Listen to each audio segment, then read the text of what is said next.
आज हम लोग भूगोल पढ़ने वाले हैं। आज से हम लोगों की भूगोल की कक्षाएं शुरू हो रही हैं। तो भूगोल में हम लोग पाठ्यक्रम की चर्चा नहीं करेंगे, हम लोग देख लेंगे, ऐसे ही एक एक टॉपिक उठाएंगे और उसको कंप्लीट करके फिर अगले टॉपिक की चर्चा करेंगे। तो आज जो है वो ये है कि आज हम लोग पृथ्वी की उत्पत्ति संबंधी सिद्धांत की चर्चा करेंगे। हालांकि पृथ्वी की उत्पत्ति के संदर्भ में, पृथ्वी के उत्पत्ति के संबंध में आज तक त्रुटि रहित कोई भी अवधारणा निकलकर सामने नहीं आई है। जितनी भी अवधारणाएं आई हैं पृथ्वी की उत्पत्ति संबंधित या ब्रह्मांड की उत्पत्ति संबंधित, सभी अवधारणाएं कंप्लीटली या 100% ये बताने में सक्षम नहीं हो पाई है कि पृथ्वी की उत्पत्ति या ब्रह्मांड की उत्पत्ति हुई तो आखिर हुई कैसे। तो उससे पहले कुछ बातें हम लोग एक दो बातें जो कर लेते हैं, ये आप लोग देख लीजिएगा कि भूगोल के जनक और भूगोल शब्द का शाब्दिक अर्थ क्या होता है, ये सब चीजें किताबों में मिल जाती हैं। हालांकि यहाँ पे भी चर्चा कर दे रहे हैं, थोड़ा बहुत आप देख लीजिए। उसके बाद हम लोग पृथ्वी की उत्पत्ति संबंधित प्रमुख अवधारणाओं की चर्चा करेंगे। तो सबसे पहले हम लोग अगर देखें तो ये भूगोल का अर्थ क्या होता है। भूगोल, ये जो भूगोल है, ये भूगोल का अंग्रेजी अनुवाद जो होता है, इंग्लिश में भूगोल को जियोग्राफी कहा जाता है। इंग्लिश में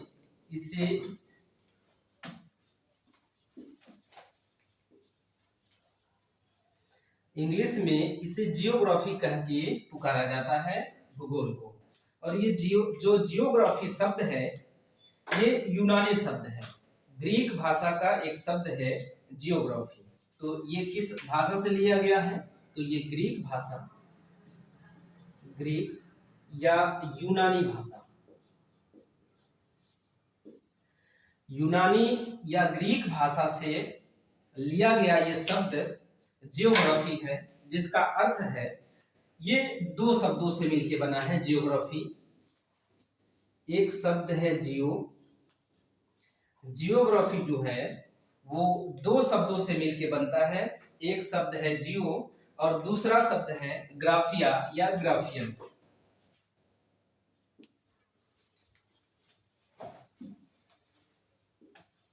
ग्राफिया या ग्राफियन भी कभी कभी इस शब्द को कहा जाता है।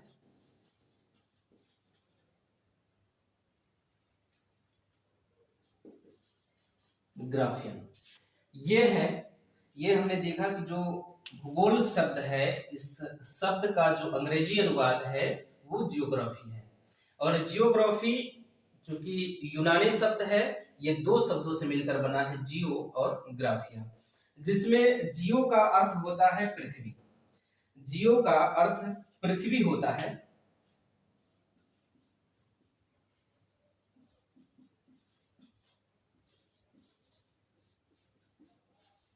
जियो का अर्थ पृथ्वी होता है और ग्राफिया का अर्थ होता है वर्णन। वर्णन या हम कह लें कि इसका अर्थ होता है व्याख्या।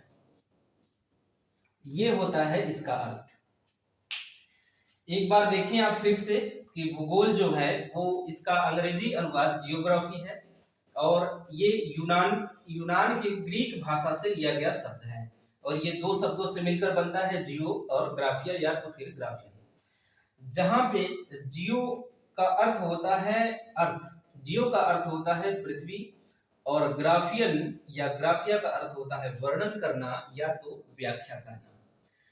तो अंततः ये अर्थ निकल के आता है कि जो भूगोल है, भूगोल शब्द का जो शाब्दिक अर्थ है वो निकल के आता है पृथ्वी की व्याख्या। पृथ्वी की व्याख्या या पृथ्वी का वर्णन। पृथ्वी की व्याख्या करना ही भूगोल कहलाता है। पृथ्वी की एक व्यक्ति है क्रीमैन और रॉस।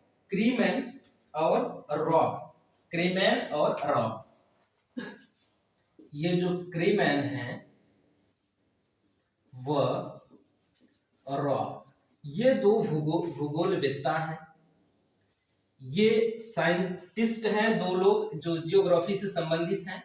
ये कहते हैं कि जो भूगोल है, जो पृथ्वी है, पृथ्वी पर दिखने वाली सभी वस्तु, पृथ्वी पर दृष्टिगोचर होने वाले सभी वस्तु, पदार्थ या मैटर, जो कुछ भी है, मानव निर्मित है या प्राकृतिक निर्मित, वो उन सभी के बारे में जानना, उनके बारे में लिखना, उनके बारे में समझना या उनका व्याख्या करना या उनका वर्णन करना ही सच्चे अर्थों में भूगोल होता है। तो इतनी बातों को अगर हम लोग लिखना चाहें तो लिख सकते हैं कि भूगोल का अर्थ क्या होता है।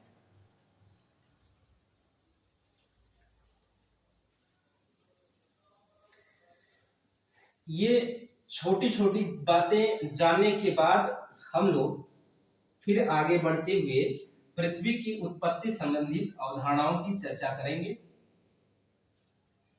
तो अगर इसके बारे में हम लोग लिखना चाहें तो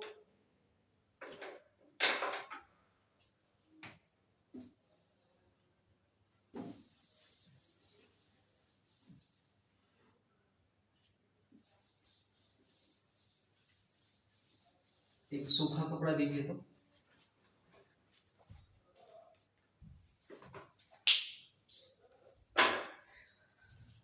इस बात को हम लोग नोट डाउन करने के बाद आगे बढ़ेंगे और फिर देखेंगे कि पृथ्वी संबंधित जो पृथ्वी की उत्पत्ति संबंधित महत्वपूर्ण अवधारणाएं हैं वो क्या है। इसके बाद जो अगली बात होती है, भूगोल की जनक की उपमा किसे प्राप्त है, तो हिकेटियस नामक एक भूगोलवेत्ता हैं, उनको भूगोल के जनक के रूप में जाना जाता है। और भूगोल शब्द का उपयोग, भूगोल शब्द का प्रयोग सर्वप्रथम किसने किया था, तो इस प्रश्न का जो जवाब निकल के आता है वो होता है इरेटास्थनीस। भूगोल शब्द का प्रयोग, भूगोल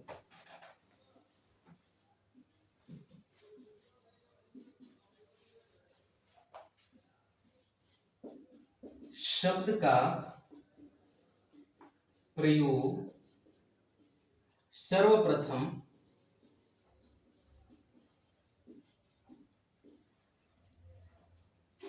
हेरोडोटस, इरेटास्थनीस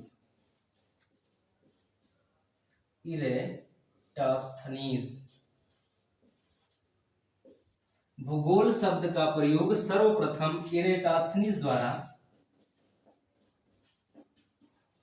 किया गया था। तो भूगोल शब्द का प्रयोग सर्वप्रथम किस वैज्ञानिक द्वारा किया गया था, तो सर्वप्रथम जियोग्राफिका या जियोग्राफी या भूगोल शब्द का प्रयोग इरेटास्थनीस ने किया था। अब भूगोल की जनक की उपमा हिकेटियस को दिया जाता है। इस बात को आप याद रखिए कि भूगोल के जनक अगर कौन है, ये अगर प्रश्न आपके सामने आता है तो हिकेटियस आपके दिमाग में आना चाहिए। और दूसरी बात ये कि भूगोल शब्द का प्रयोग सर्वप्रथम किसने किया था, तो इरेटास्थनीस द्वारा किया गया था। जो इस इरेटास्थनीस ने भूगोल शब्द जो प्रयोग किया था, दरअसल जियोग्राफी शब्द का प्रयोग किया था। क्योंकि हम लोग हिंदी में पढ़ रहे हैं तो यहाँ पे भूगोल लिख रहे हैं। जो इरेटास्थनीस हैं उन्होंने मूल रूप से जियोग्राफिया शब्द का प्रयोग किया था, जियोग्राफिया शब्द का प्रयोग किया था। इसी से जियोग्राफी और हिंदी में भूगोल निकल के आता है। तो सर्वप्रथम जियोग्राफिया शब्द का प्रयोग इरेटास्थनीस द्वारा किया गया था। तो जियोग्राफी जो भूगोल है, भूगोल शब्द का अंग्रेजी अनुवाद जियोग्राफी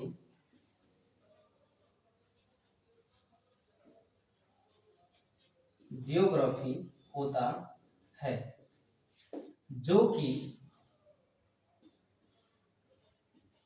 ग्रीक अथवा यूनानी भाषा से लिया गया है, यूनानी भाषा से लिया गया है। यह दो शब्दों जियो और ग्राफिया से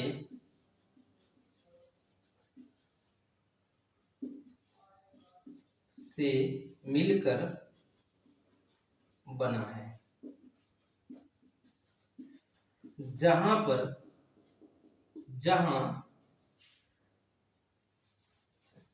जियो बराबर पृथ्वी और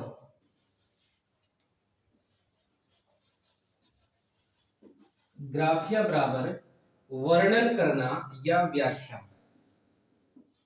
व्याख्या करना, अर्थात जो पृथ्वी है, जो जियोग्राफी है, भूगोल का शाब्दिक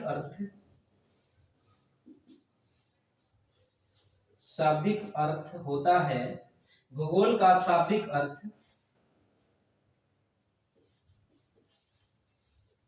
पृथ्वी का वर्णन करना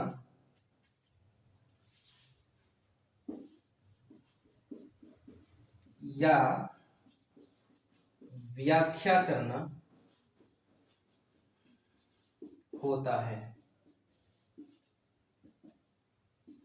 ये है इतनी मूल बातें जो हैं भूगोल के बारे में, ये आप लोगों के सामने बोर्ड पे पड़ा हुआ है। एक बार हम इसको पढ़ देते हैं, आप देखिएगा। इससे पहले हमने आपको समझा दिया था इन सब के बारे में, और वही बात जो हमने समझाया था फिर से यहाँ पे नोट डाउन कर दिया है। इसको आप लोग नोट कर सकते हैं कि भूगोल जो है या जियोग्राफी जो है, इस शब्द का प्रयोग सर्वप्रथम इरेटास्निस द्वारा किया गया था। भूगोल शब्द का जो अंग्रेजी अनुवाद है वो जियोग्राफी होता है, जो कि ग्रीक अथवा यूनानी भाषा से लिया गया है। यह दो शब्दों से मिलके बना हुआ है, यह दो शब्दों से जियो और ग्राफिया से मिलकर बना हुआ है, जहां पे जियो का अर्थ होता है पृथ्वी और ग्राफिया का अर्थ होता है वर्णन करना या तो व्याख्या करना। इसका मतलब जो इतनी बातें लिखी हुई हैं, इसका मतलब ये निकल के आता है कि जियोग्राफी जो भूगोल शब्द है, इसका शाब्दिक अर्थ पृथ्वी का वर्णन करना या व्याख्या करना है। तो इसका क्या मतलब कि हम लोग पढ़ने जा रहे हैं भूगोल। तो हम लोग क्या करने जा रहे हैं, हम लोग भूगोल पढ़ने जा रहे हैं। इसका मतलब कि पृथ्वी का वर्णन करने जा रहे हैं या तो फिर पृथ्वी की व्याख्या करने जा रहे हैं। अच्छा, ये बात तो रही भूगोल के बारे में। ये जो भूगोल की परिभाषा जो इसके नाम से निकल के आता है, ये भूगोल का जो आज अध्ययन, भूगोल का जो अध्ययन क्षेत्र है, भूगोल का जो अध्ययन का क्षेत्र है, उससे कहीं कम देखने को मिलता है। क्योंकि भूगोल के अंतर्गत हम लोग पृथ्वी के अलावा अन्य ग्रहों की भी चर्चा करते हैं, पृथ्वी के अलावा पूरे ब्रह्मांड का अध्ययन करते हैं। जबकि इसमें जो भूगोल शब्द है, इसमें निकल के आता है इसका शाब्दिक अर्थ को पृथ्वी का व्याख्या करना या पृथ्वी का वर्णन करना। हालांकि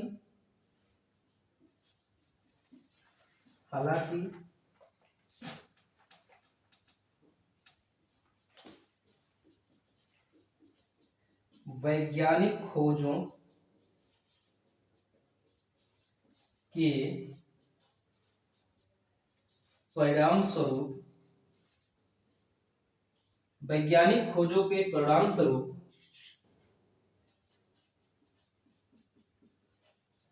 भूगोल के अंतर्गत पृथ्वी की व्याख्या के अलावा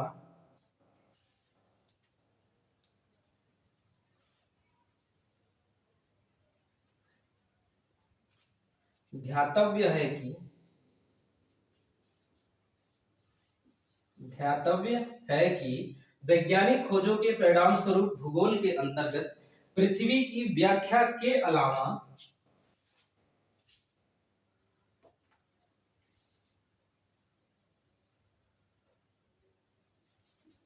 सूर्य, तारे, चंद्रमा व अन्य ग्रह आदि का भी व्याख्या करा जाता है। वह अन्य ग्रहों आदि का भी व्याख्या या वर्णन किया जाता है। ये इतनी बातें हो गई भूगोल के बारे में। हमें देखा कि जब भूगोल का शाब्दिक अर्थ निकल के आता है पृथ्वी का वर्णन करना, जबकि भूगोल के अंतर्गत पृथ्वी मात्र का वर्णन या पृथ्वी मात्र का अध्ययन हम लोग नहीं करते, पृथ्वी मात्र की व्याख्या हम लोग नहीं करते।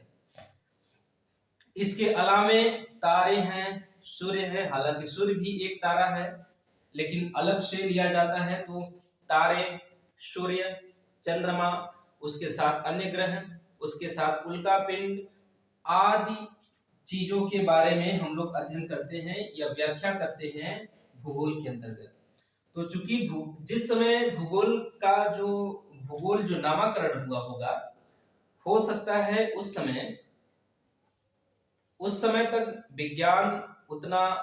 विज्ञान का खोज उतना विस्तारित रूप धारण नहीं किया होगा, उतना उन्नति रूप में नहीं होगा, उतने विकसित अवस्था में नहीं रहा होगा, जिसकी वजह से ये अवधारणा थी कि सिर्फ जो भूगोल के अंतर्गत पृथ्वी मात्र का अध्ययन किया जाता रहा होगा, पृथ्वी पे दिखने वाली बात, पृथ्वी पे दिखने वाली चीज, पृथ्वी पे दिखने वाले सभी चीजों का अध्ययन किया जाता होगा। इसकी वजह से उसका नामकरण भूगोल किया गया और जियोग्राफी किया गया, जिसका अर्थ निकल के आया कि पृथ्वी की व्याख्या करना या पृथ्वी का वर्णन करना। अब चूंकि जिस तरह से ज्यों-ज्यों वैज्ञानिक खोजें बढ़ती गई, विज्ञान का विकास होता गया, तो उसके बाद फिर पृथ्वी के अन्यत्र जगह, पृथ्वी के अलावे भी इंसान की पहुंची, तो फिर भूगोल के अंतर्गत ही उस अध्ययन को रखा गया, भूगोल के अंतर्गत ही उसे जोड़ा गया। तो इस तरह से भूगोल का जो अध्ययन क्षेत्र है वो विस्तारित हो गया और भूगोल का जो नामकरण हुआ है वो नामकरण वही का वही रह गया। तो इस प्रकार से थोड़ा सा डिफरेंट देखने को मिलता है। आगे की जो बातें हैं, इतनी बातें हम लोगों ने भूगोल के अंतर्गत कर लिया और कुछ भूगोल की शाखाएं हैं, उसके बारे में यहाँ पे चर्चा नहीं होगी क्योंकि 15-20 मिनट वो ले लेगा। भूगोल की शाखाओं के बारे में चर्चा करना उसका कोई अधिक रोल नहीं होता, तो उनके शाखाओं की चर्चा नहीं करेंगे। जैसे भूगोल 2 भागों में बढ़ता है, भौतिक भूगोल और मानव भूगोल, और भौतिक भूगोल भी कई भागों में बढ़ता है, उसी प्रकार मानव भूगोल भी कई भागों में बढ़ता है।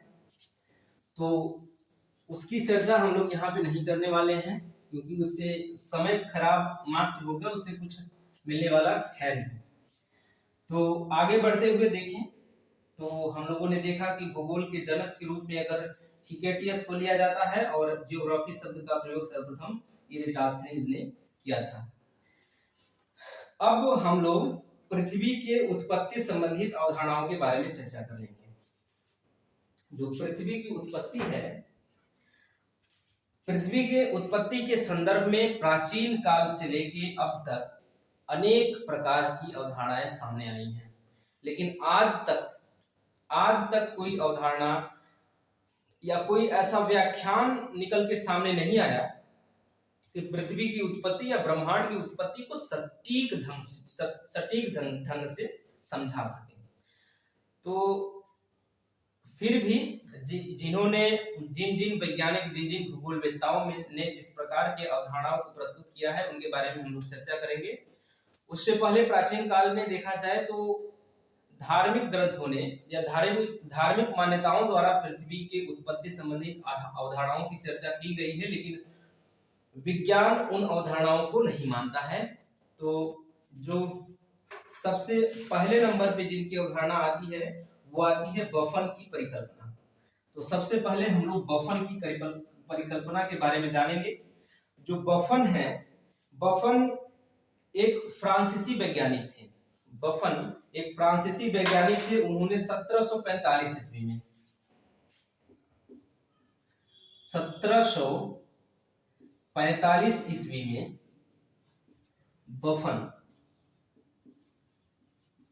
बफन की परिकल्पना सामने आई।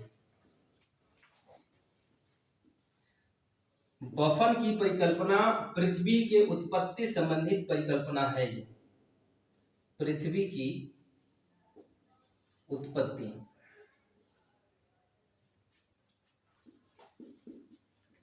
संबंधित, ये पृथ्वी की उत्पत्ति संबंधित परिकल्पना 1745 ईस्वी में बफन द्वारा दिया गया। और ये बफन जो है फ्रांसीसी वैज्ञानिक है, फ्रांसीसी वैज्ञानिक। बफन, इस क्रम में सबसे पहले बफन, फ्रांसीसी वैज्ञानिक बफन सामने निकल के आते हैं। और फ्रांसीसी वैज्ञानिक बफन, इनकी परिकल्पना है, इनकी परिकल्पना करने से पहले हम लोग थोड़ा सा कोणीय संवेग या फिर अपकेंद्रीय बल और अभिकेंद्रीय बल के बारे में बात कर ले थोड़ा सा, क्योंकि जब हम लोग बात करते हैं इनकी परिकल्पना के बारे में जब हम अध्ययन करेंगे, जब आगे बात करते हुए बढ़ेंगे तो दो शब्द मिलेंगे। उन्हीं दो शब्द की व्याख्या पहले हम लोग कर लेते हैं। वो है अपकेंद्रीय बल, अपकेंद्रीय बल और जो दूसरा है वो है अभिकेंद्रीय बल।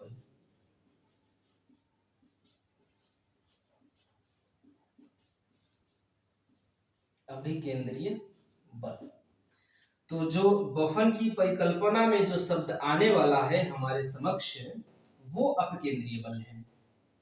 जब बफन बात करेंगे इस बात की कि एक जो मैटर है, एक पदार्थ है, बहुत विशाल पिंड है, उसमें कोणीय संवेग उत्पन्न होता है और कोणीय संवेग के कारण उसमें गति इतनी तेज होती है कि वो घूमने लगता है। उसमें अपार मात्रा में ऊर्जा उत्पन्न होती है और वो कोणीय संवेग के कारण घूमना प्रारंभ कर देता है और इतनी तेज घूमता है कि उसमें अपकेंद्रीय बल उत्पन्न हो जाता है। यहीं पे मैटर जाएगा फंस, अगर आप अपकेंद्रीय बल नहीं जानते रहेंगे। जब हम कहेंगे कि वो गोला इतना तेज घूमता गया कि उसमें अपकेंद्रीय बल उत्पन्न हुआ, तो यहाँ पे मैटर फंस जाएगा कि आखिर अपकेंद्रीय बल होता क्या है। तो इससे पहले कि मैटर फंसे हम लोग अपकेंद्रीय बल के बारे में जान लेते हैं।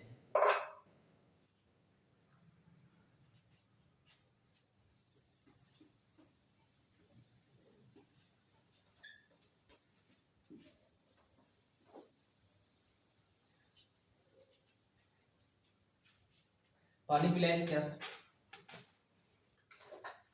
अपकेंद्रीय बल देखते हैं हम लोग।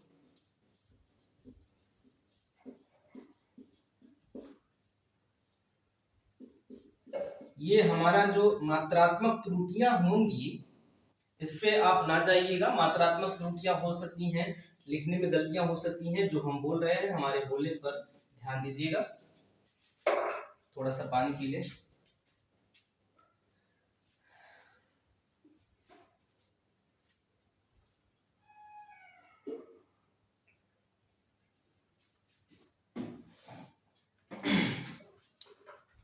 चलिए, तो हम बात कर रहे थे अपकेंद्रीय बल के बारे में।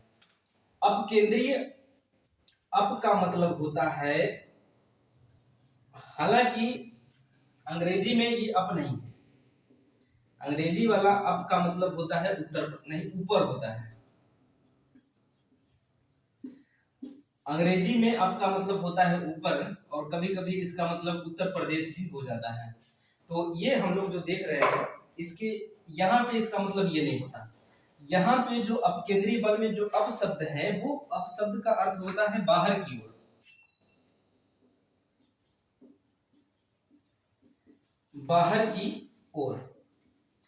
तो अब देखिएगा अप का मतलब होता है बाहर की ओर और केंद्र का मतलब होता है अंदर। जो केंद्र है इस केंद्र का अर्थ होता है अंदर। केंद्र, केंद्र मतलब केंद्र होता है मतलब बीच, बीच वाला जो एरिया होता है केंद्र। केंद्र का मतलब अंदर नहीं होता है, बीचों बीच वाला जो एरिया है, जो इलाका है वो होता है केंद्र। तो बाहर की ओर जो बल लगता है केंद्र से, बीच से बाहर की ओर, केंद्र से बाहर की ओर, ऐसे। ये है कोई गोला, कोई पदार्थ, कोई मैटर। इस मैटर में जो केंद्र है वो ये है, ये केंद्र है। तो हमने कहा कि जो अपकेंद्रीय बल होता है वो केंद्र से बाहर की ओर, जो बीच है या केंद्र है, जो सेंटर है, ये केंद्र है, केंद्र से बाहर की ओर बल लगता है। ये केंद्र है और केंद्र से बाहर है इधर।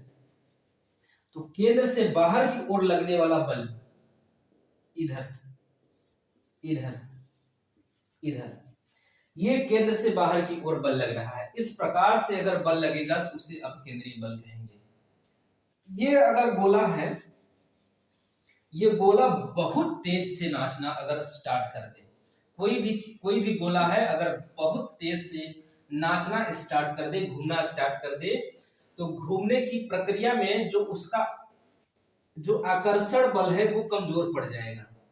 जो इसके अन्य पदार्थों को पकड़ा हुआ है, जो जकड़ा हुआ है, इसका जकड़न कमजोर हो जाएगा और ये वाला हिस्सा ये सब टूट टूट के बाहर निकलने लगेगा। ये सब टूट टूट के बाहर निकलने लगेगा। इसका मतलब केंद्र जो है, केंद्र से बाहर की ओर एक बल लगता है। कोई भी चीज घूम रहा है बहुत तेजी से अगर नाचना शुरू कर दे, तो नाचने के दौरान उससे जो उसमें लगे हुए पदार्थ हैं वो बाहर की ओर टूट टूट कर बाहर की ओर जाना प्रारंभ कर देंगे। ये होता है अपकेंद्रीय बल। अप का मतलब होता है बाहर की ओर और केंद्र का मतलब होता है बीच। ये जो बीच से बाहर की ओर जो बल लगेगा, ये इधर से उधर की ओर बल लगेगा।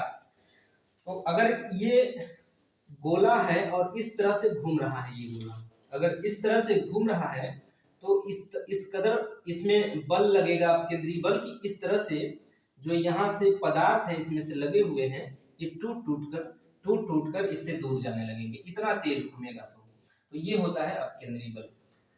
अब देखिएगा जरा बफन जो है, बफन की परिकल्पना के बारे में बात करें।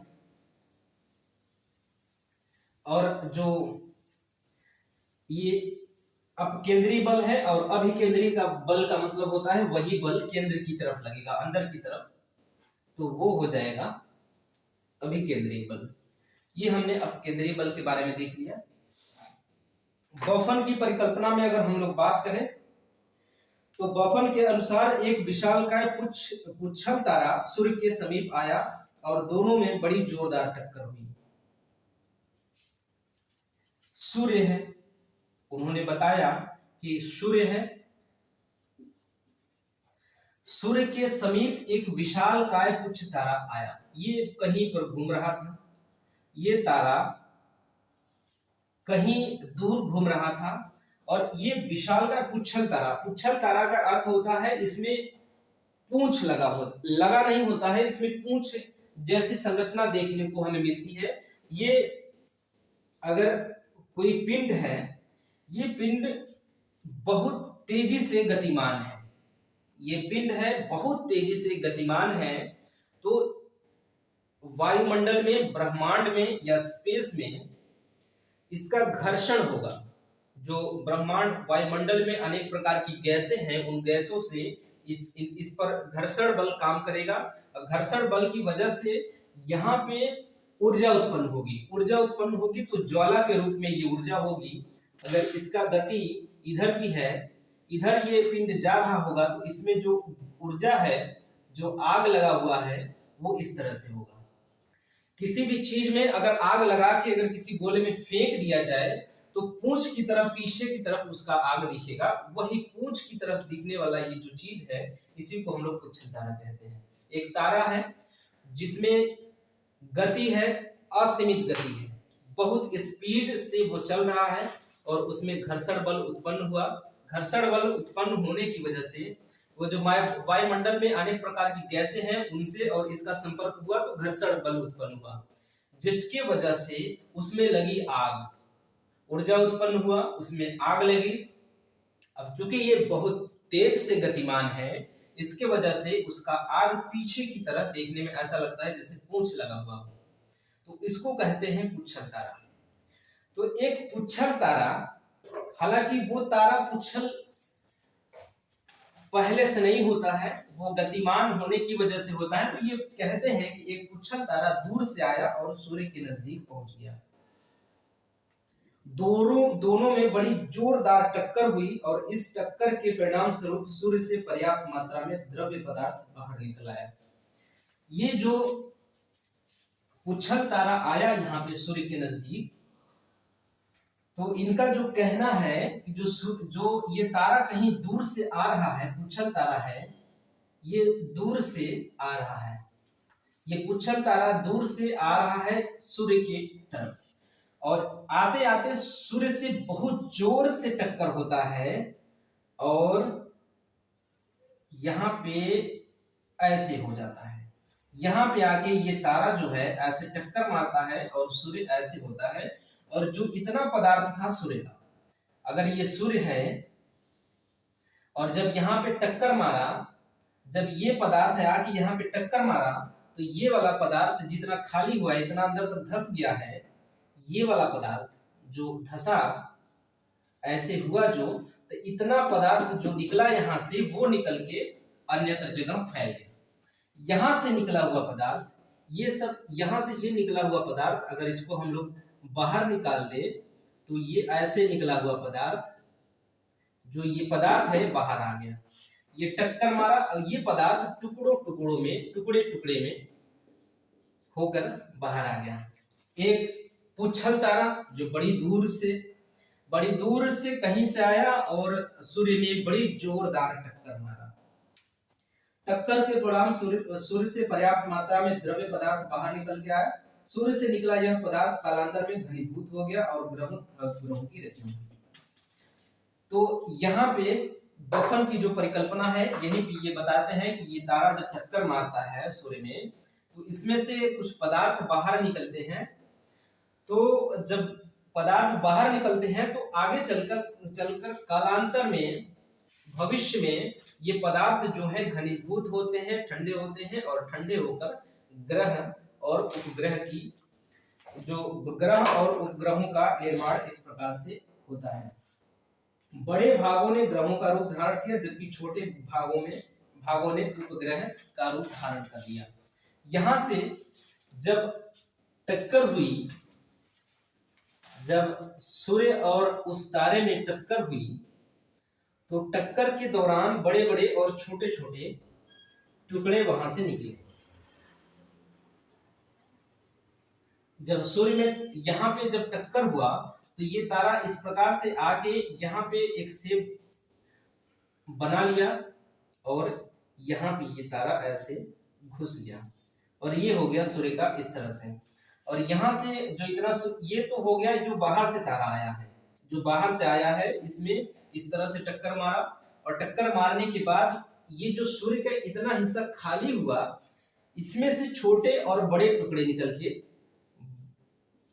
छोटे बड़े टुकड़े बाहर आए। यही छोटे बड़े टुकड़े आगे चलकर ग्रह और उपग्रह बनते हैं। ग्रह और उपग्रह, ये जो टुकड़े हैं आगे चल के ग्रह और उपग्रह का निर्माण होता है इन्हीं से। और यही ग्रह और उपग्रह जो है सूर्य का चक्कर काटना शुरू कर देते हैं अपने अपने कक्षा में, अपने अपने कक्ष में इस प्रकार सूर्य का चक्कर काटने लगते हैं और पृथ्वी की उत्पत्ति इन्हीं में से मानी जाती है। तो ये होता है जो बफन की परिकल्पना है, तो इसके बारे में हम लोग थोड़ा सा समझना था तो हम लोग समझ लिए और लिख भी लेते हैं, क्योंकि ऐसे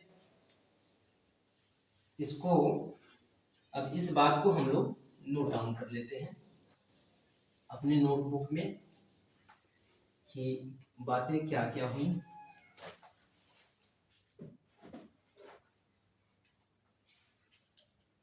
फ्रांसीसी वैज्ञानिक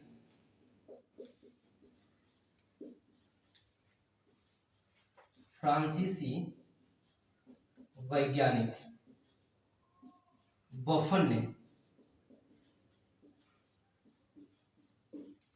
सन 1745 ईस्वी में पृथ्वी की उत्पत्ति संबंधी के संदर्भ में अपना एक मत प्रतिपादित किया, अपना एक मत प्रतिपादित किया, जिसे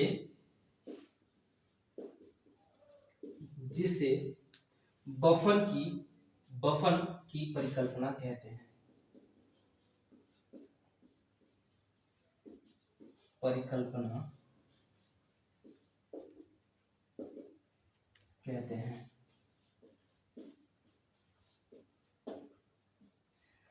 ये थोड़ा सा इस जो बफन की परिकल्पना है इसके बारे में छोटी सी भूमिका है कि फ्रांसीसी वैज्ञानिक बफन ने सन 1745 ईस्वी में पृथ्वी के उत्पत्ति के संदर्भ में अपना एक मत प्रतिपादित किया, जिसे बफन की परिकल्पना कहते हैं। बफन की परिकल्पना में इसके अनुसार, बफन के अनुसार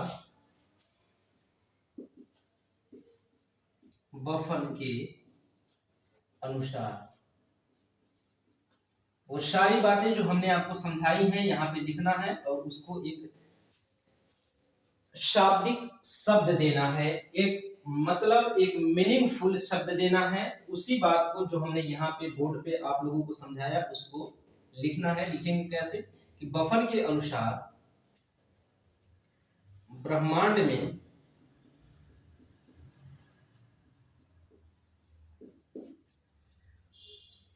कहीं दूर से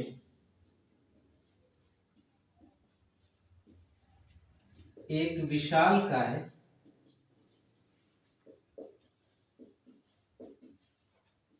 पुच्छल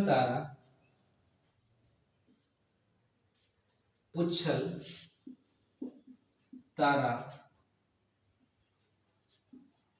घूमते घूमते सूर्य की कक्षा में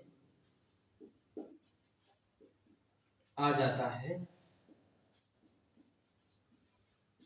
और सूर्य की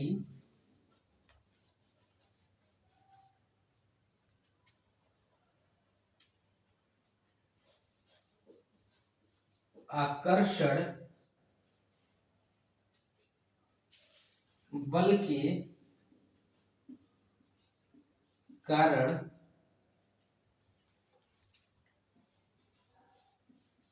सूर्य की ओर तेजी से बढ़ता है। सूर्य की ओर तेजी से बढ़ता है और अंततः दोनों में यह पुच्छल तारा सूर्य को जोरदार टक्कर मारता है, जोरदार टक्कर मारता है और टक्कर के परिणाम स्वरूप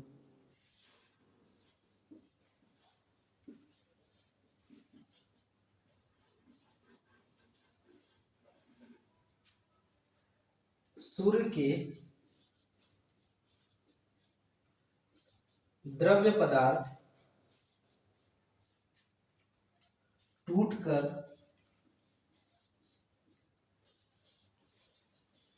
अलग होते हैं और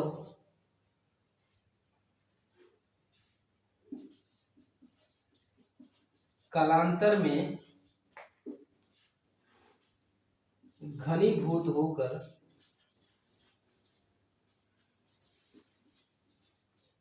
ग्रहों और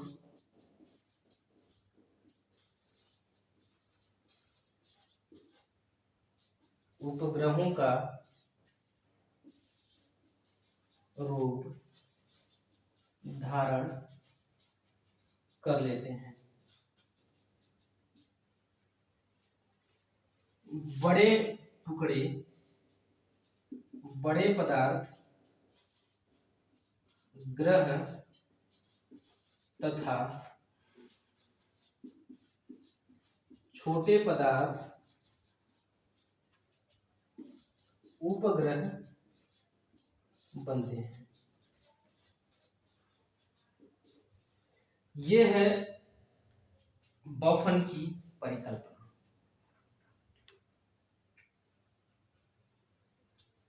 बन गए कुछ पदार्थ से क्षुद्र ग्रहों का निर्माण हुआ और जो अन्य पदार्थ हैं, पदार्थ का शेष भाग अंतरिक्ष में विलीन हो गया। तो कुछ द्रव्य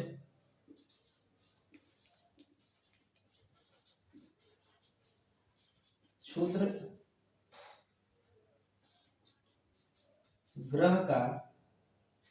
ग्रह का निर्माण करते हैं और शेष पदार्थ ब्रह्मांड में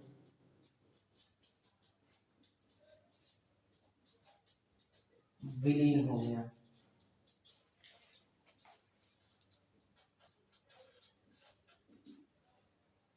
ये है बफन।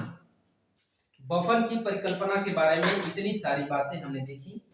पहले हमने सारी बातें समझा दिया। इतनी बातें लिखने के बाद आप उस फिगर को फिगर आउट कर लेंगे। जो फिगर हमने वो यहाँ पे बताया, समझाते वक्त जो दिखाया, जो बनाया, उस फिगर को आप अगर इसको लिखने के साथ बगल में कहीं बना लेंगे तो उससे आपकी समझ विकसित होगी बड़ी आसानी से। तो देखें, जरा ध्यान दीजिएगा कि फ्रांसीसी वैज्ञानिक बफन ने सन 1745 ईस्वी में पृथ्वी के उत्पत्ति के संदर्भ में अपना एक मत प्रतिपादित किया, जिसे बफन की परिकल्पना कहा जाता है।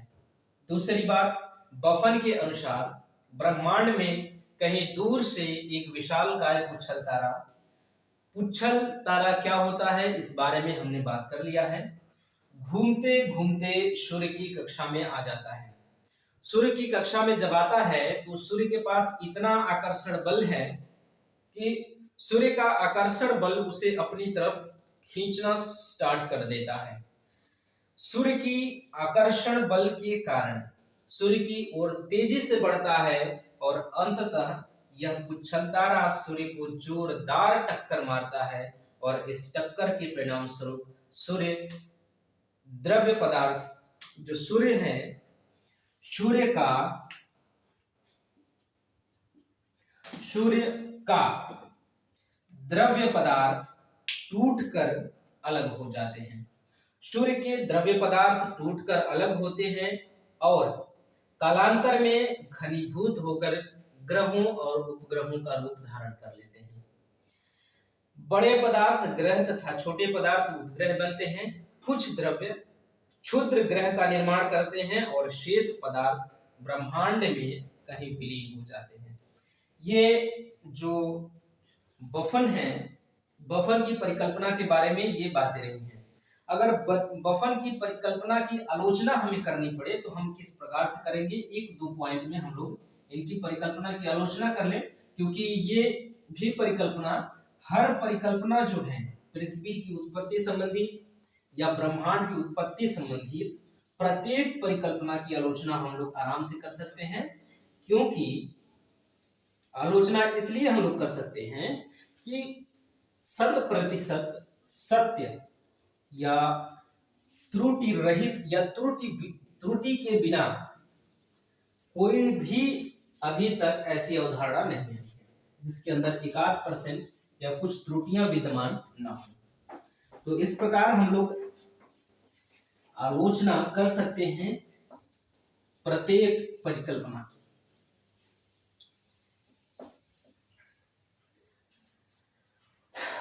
ये रही बफन की परिकल्पना।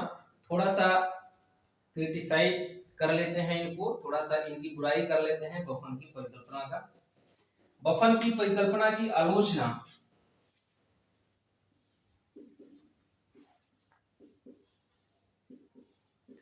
बफन की परिकल्पना की आलोचना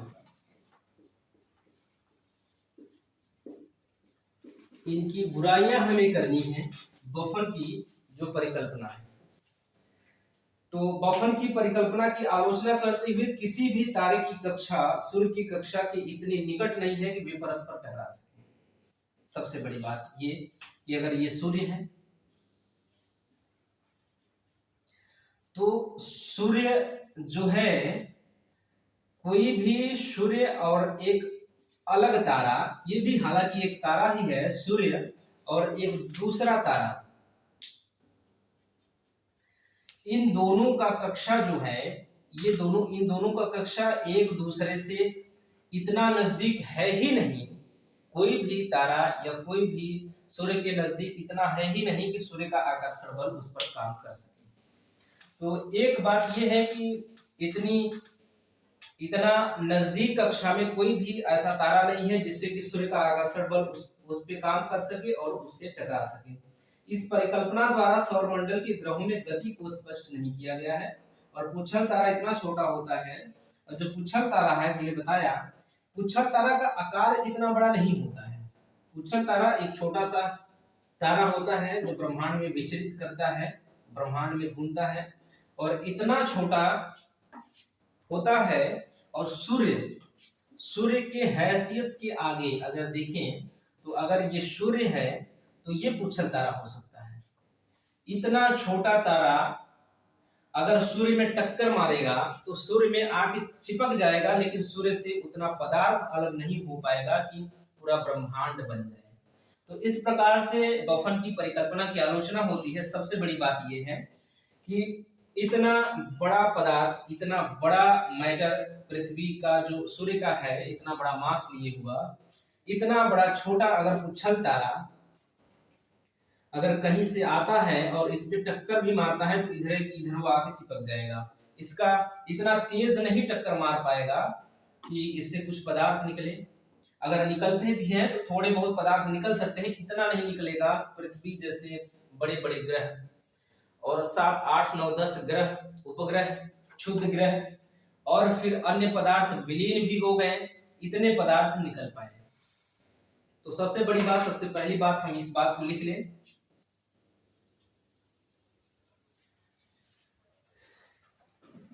पहली बात इसमें हम लोग ये लिखेंगे कि कोई भी पुच्छल तारा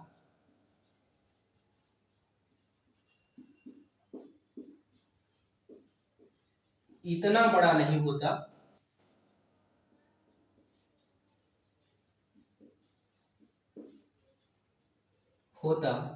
कि कोई भी पुच्छल तारा इतना बड़ा नहीं होता कि उसकी टक्कर से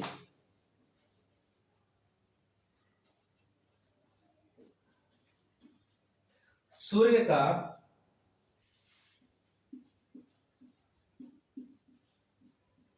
इतना हिस्सा, सूर्य का इतना अधिक हिस्सा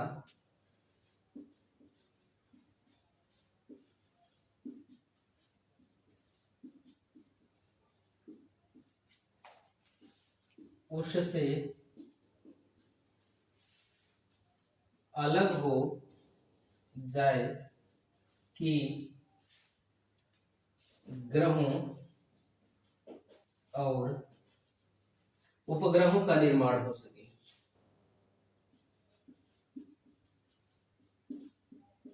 उपग्रहों का निर्माण हो सके, ये बड़ी बात है। इनकी आलोचना करते वक्त हम लोग इस बात को ध्यान में रखेंगे कि कोई भी पुच्छल तारा इतना बड़ा नहीं होता है। हमने देखा कि अगर कोई भी पुच्छल तारा है और टक्कर अगर मारता है, अगर बिल्ली आ गई, अगर कोई साइकिल वाला अगर किसी, कहाँ है बिल्ली, अगर कोई साइकिल से ट्रक में अगर टक्कर मार दे तो ट्रक का पहिया भी नहीं निकल पाएगा। तो इस प्रकार से ट्रक का पहिया भी नहीं निकल पाएगा, ट्रक का स्टीयरिंग भी, ट्रक का एक छोटा सा टुकड़ा भी बाहर नहीं निकल पाएगा अगर ट्रक को कोई साइकिल से टक्कर मार दे। तो यही हाल है यहाँ पे कि अगर सूर्य इतना बड़ा विशालकाय पिंड है और एक छोटा सा पुच्छल तारा उसको मार के उसका ये इतना हिस्सा बाहर निकाल दे कि उससे ग्रहों और उपग्रहों का निर्माण हो जाए, तो ऐसा संभव प्रतीत नहीं होता है। दूसरी बात, इस परिकल्पना द्वारा सौरमंडल के ग्रहों में गति को स्पष्ट नहीं किया गया है। सबसे बड़ी बात कि अगर ये बताते हैं, जो बफन द्वारा बताया गया है कि जो सूर्य है, सूर्य के नजदीक जो तारा आया तो उस तारे जो गति करता हुआ जो ग्रहों की गति है, जैसे ये सूर्य है और यहाँ पे पुच्छल तारा आके टक्कर मारा और ये हो गया ऐसे, यहां से पदार्थ निकले और ग्रहों का निर्माण हो गया। ठीक है, यहां तक इन्होंने बताया, लेकिन इनके अब गति के बारे में स्पष्ट नहीं किया इन्होंने कि ये गति करने लगे, कैसे करने लगे, इनमें गति कहां से आ गया। तो ग्रहों की गति के जो गति है, ग्रहों में कहां से गति आई और किस प्रकार से गति कर रहे हैं, इसके बारे में बफन ने अपनी परिकल्पना में नहीं बताया है। तो इस परिकल्पना द्वारा सौरमंडल के ग्रहों में गति को स्पष्ट नहीं किया गया है। सौरमंडल के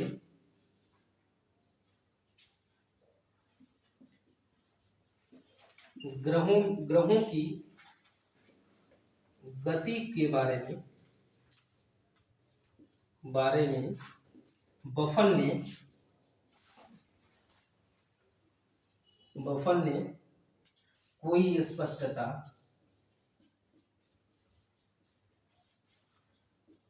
नहीं दी है।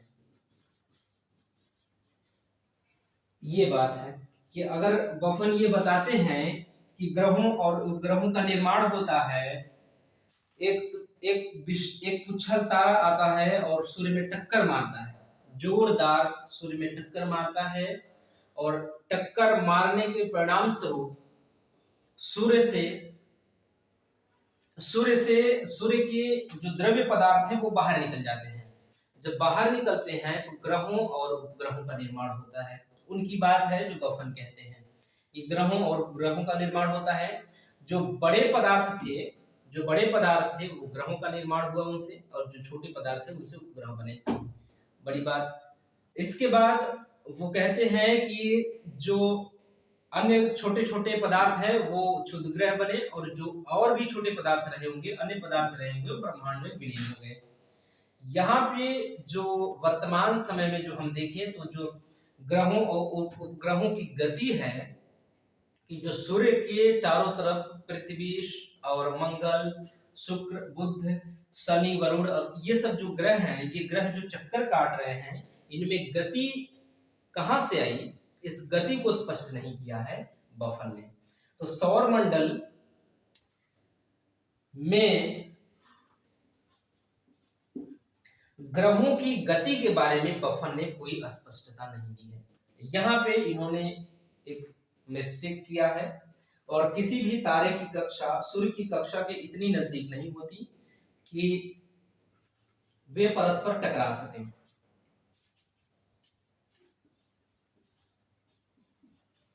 किसी भी तारे की कक्षा सूर्य के इतने नजदीक नहीं होती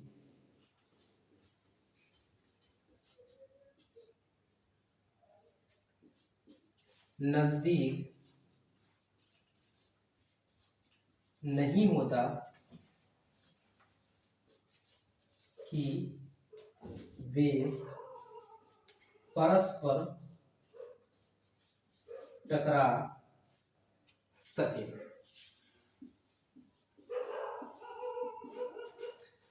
ये हाईवे है, ये हाईवे है और ये बीच में बना हुआ है, यहाँ पे पेड़ पौधे लगे हुए हैं। ये है हाईवे। इधर की गाड़ी इधर जाएगी, इधर की गाड़ी इधर जाएंगी। दोनों गाड़ियां आपस में टक्कर कभी नहीं खा सकती हैं। सबसे बड़ी बात कि दोनों वो गाड़ी आपस में टक्कर कभी नहीं खा सकती हैं। तो चूंकि ये तो छोटी सी बात है, अगर पूरे ब्रह्मांड की बात कर रहे हैं तो अगर ये हम ब्रह्मांड की बात कर रहे हैं तो इतनी बड़ी बात भी नहीं हो रही है यहाँ पे। हालांकि कभी कभी टक्कर खा सकती हैं, गाड़ी मोटर है टक्कर खा सकती हैं हाईवे पे, लेकिन जो सूर्य है अगर यही है, ये एक हाईवे है और यहां से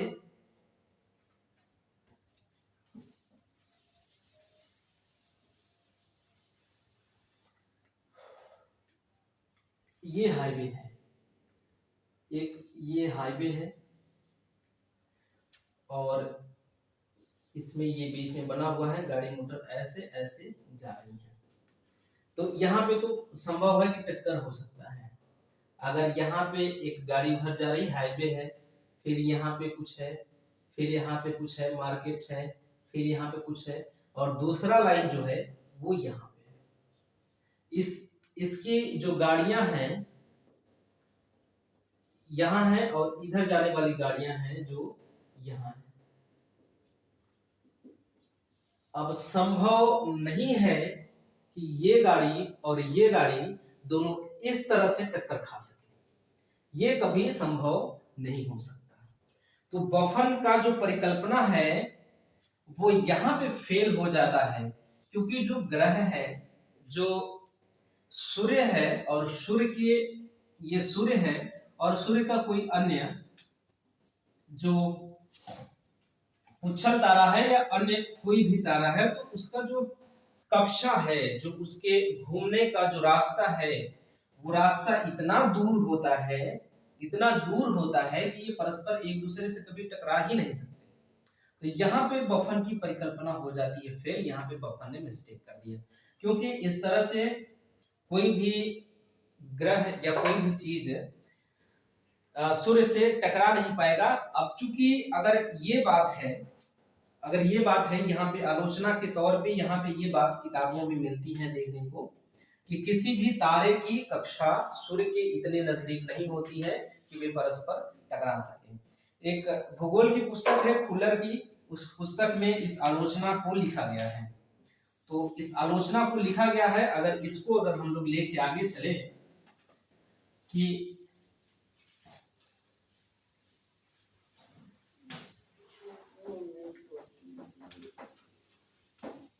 कितना हुआ 2 मिनट बाकी है, 1 घंटे। अच्छा,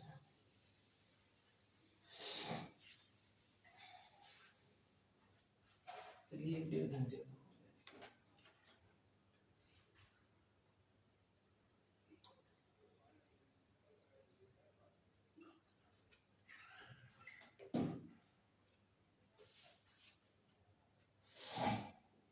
अगर हम लोग उस बात को लेके चलें कि जो सूर्य है, सूर्य और जो अन्य पुच्छल तारा है या पुच्छल तारा या अन्य जो तारा है,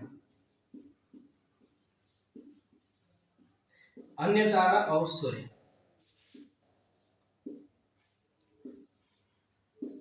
इनका जो कक्षा है, जो कक्षा है इनका दूर दूर इतना दूर होता है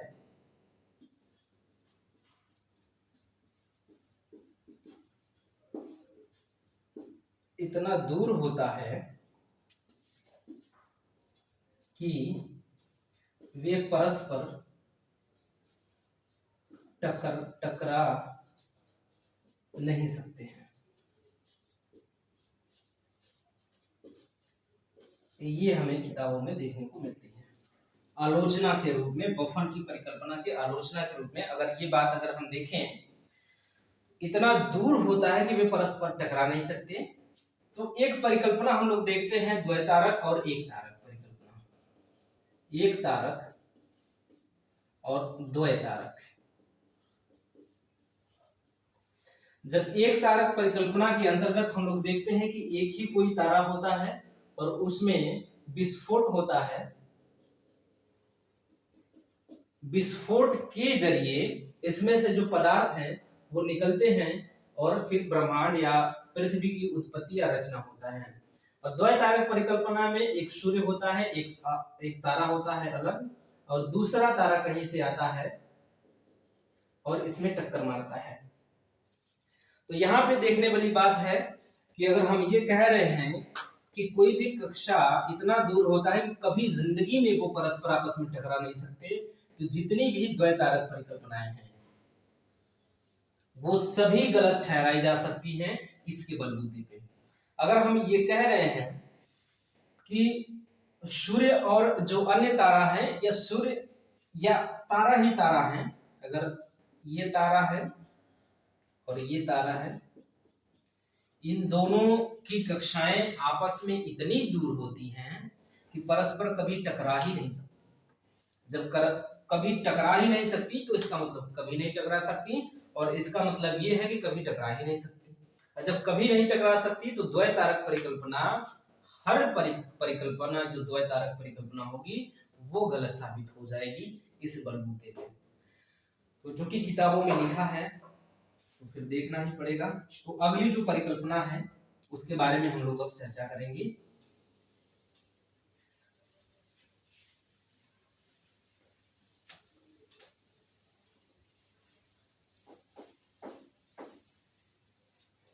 अब समय हो चुका है, इसलिए किसी परिकल्पना की बात नहीं करेंगे। जो हमारे पास 10-5 मिनट बचा है उसमें कुछ और बात कर लेते हैं हम लोग।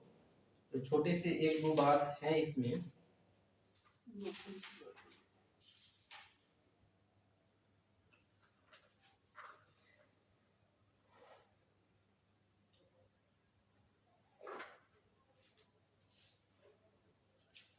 एक है आइसोटेक,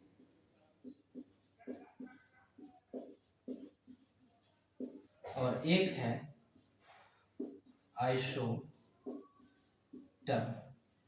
आइसोटेक और आइसोथर्म, आइसोटेक और आइसोथर्म, ये दो शब्द देखिएगा जरा। जब हम लोग भूगोल पढ़ रहे होंगे तो भूगोल पढ़ने के बाद इस प्रकार के जो शब्द होंगे, आइसोटेक, आइसोथर्म और आइसोफाइट, आइसोप्रैक्ट, ऐसे जो क्रिटिकल शब्द हैं, जो कठिन, जो डिफिकल्ट शब्द हैं, जो डिफिकल्ट वर्ड हैं ज्योग्राफी में, इनको हम लोग परिभाषित करेंगे। एक एक मिनट, दो दो मिनट, 10-10 सेकंड में इसको परिभाषित करेंगे। जब ज्योग्राफी का कोई भी क्लास खत्म होने से पहले 2 मिनट 3 मिनट तक हम लोग इस बात पर चर्चा करेंगे, और रोज डेली दो दो शब्दों की व्याख्या करेंगे।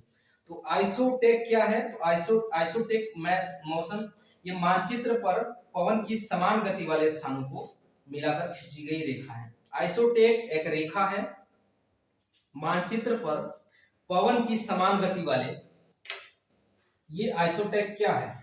मानचित्र पर एक रेखा है, मानचित्र पर खींचा गया एक रेखा है, एक रेखा है।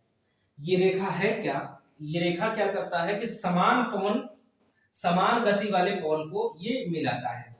तो समान गति वाले स्थानों को मिलाकर खींची गई रेखा है। पवन की समान गति वाले, जो पवन की समान गति वाले समान गति वाले स्थानों को मिलाकर खींचा गया है, खींचा जाता है। इसका मतलब क्या है आप देखिएगा, तो इसको डिकोड करते हैं कि मानचित्र पर खींचा गया एक रेखा है। इतनी बातें आप, ये जो सेंटेंस है ये समझ में आ रही है कि मानचित्र है और मानचित्र पर एक रेखा खींचा गया है, उसे आइसोटैग कहते हैं। अभी आइसोटैग नहीं है, रेखा खींच देना आइसोटैग नहीं है, अभी अधूरी बात है। मानचित्र पर एक रेखा खींचा गया है, ये रेखा कर क्या रहा है कि पवन के समान गति वाले स्थानों को, ये है ये पृथ्वी है, ये पृथ्वी है,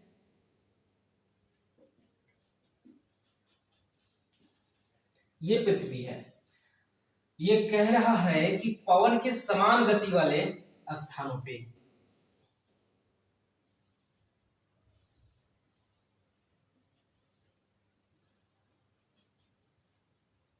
0 डिग्री। इन सब बातों की चर्चा, जो 0 डिग्री है, 23, 23.5 डिग्री है, और जो विषुवत रेखा है और अक्षांश रेखाएं हैं, इन पे विस्तार से चर्चा होने वाली है। मतलब जब हम भूगोल पढ़ रहे होंगे और नंबर से जो क्रमानुसार इसका नंबर आएगा तो हम लोग इसका अध्ययन करेंगे। अभी देखिएगा कि जो पवन के समान गति वाले स्थानों को, पवन है, हवा है, चल रही है, यहाँ पे ये हवा ऐसे है, पृथ्वी, इसको अगर हम लोग यहाँ से जो है पृथ्वी है ऐसे, ये वाले हिस्सों को अगर हम लोग खोल दे रहे हैं, ये है पृथ्वी, यहां से अगर ये हिस्सा है ऐसे, ये अगर इसको ऐसे कर दिया जाए, आधे ले रहे हैं और इस आधे को भी हम सीधा कर दे रहे हैं, इस आधे को अगर खींच के हम सीधा कर दे और ऐसे पे ले आकर खड़ा कर दे तो 0 डिग्री यहां आ जाएगा, 23.5 डिग्री यहां आ जाएगा और 23.5 डिग्री यहां आ जाएगा। ये है पृथ्वी और यहाँ पे हवा चल रही है, इस हवा की गति है, मान लेते हैं 1 किलोमीटर प्रति घंटा, और इसकी गति है 2 किलोमीटर प्रति घंटा, इसकी गति है 3 किलोमीटर प्रति घंटा, इसकी गति है 1 किलोमीटर प्रति घंटा, इसकी गति है 1 किलोमीटर प्रति घंटा, इसकी गति है 5 किलोमीटर प्रति घंटा। अब देखिए समान गति कहाँ दिखाई दे रही है, यहाँ 5, फिर 2 किलोमीटर प्रति घंटा, फिर 3 किलोमीटर प्रति घंटा, तो 1 किलोमीटर यहाँ है, 1 किलोमीटर की गति यहाँ है हवा की और 1 किलोमीटर की गति यहाँ है। इसको मिला दीजिए ऐसे ऐसे, समान गति है, 1 किलोमीटर की गति से यहाँ पे हवा चल रही है, 1 किलोमीटर की गति से यहाँ हवा चल रही है और 1 किलोमीटर की गति से यहाँ चल रही है। समान गति वाले स्थानों को मिला दिया जाए, जब पवन की जो समान गति है और फिर 3 किलोमीटर यहाँ पे है, 3 किलोमीटर यहाँ पे है, यहाँ से इसको मिला दिया जाए और 2 किलोमीटर यहाँ पे है, 2 किलोमीटर यहाँ पे है, इसको मिला दिया जाए, तो ये जो रेखाएं हैं, ये रेखाएं हैं, ये वाला, इस रेखा को ही आइसोटेक रेखा कहते हैं, इस रेखा को ही आइसोटेक रेखा कहते हैं, जो कि एक ऐसा रेखा है कि जहां जहां पे समान गति से हवाएं चल रही हैं, उस गति को, उस स्थानों को मिला रही है वो रेखा, उस रेखा को आइसोटेक कहते हैं। तो ये आइसोटेक रेखा है। और आइसोथर्म की बात करें तो वही चीज है, एक रेखा खींची गई है और वो रेखा मिला रही है किसको, ये रेखा तो पवन की समान गति को मिला रही है, लेकिन जो आइसोथर्म रेखा है, समान तापमान वाले क्षेत्र को दर्शाने वाली रेखा है, समान तापमान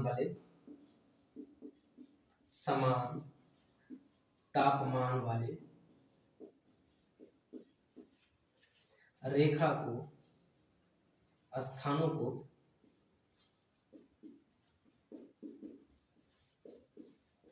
दर्शाने वाली रेखा।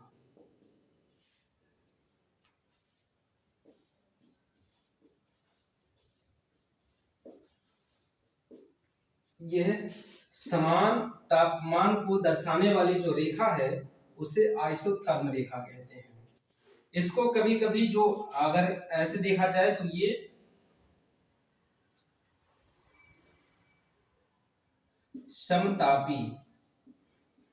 समतापी रेखा भी हम कह सकते हैं। इसमें थर्म का मतलब होता है तापमान, क्योंकि थर्मामीटर से हम लोग तापमान नापते हैं, थर्मामीटर से ही थर्म बना है। तो समान तापमान वाले स्थानों को दर्शाने वाली रेखा। ये यहाँ पे एक है 5 डिग्री सेल्सियस तापमान है, यहाँ पे भी 5 डिग्री सेल्सियस तापमान है, यहाँ पे भी 5 डिग्री, यहाँ पे भी 5, यहाँ पे भी 5, यहाँ 4, यहाँ 3, यहाँ 2, यहाँ 2, यहाँ 3, ऐसे।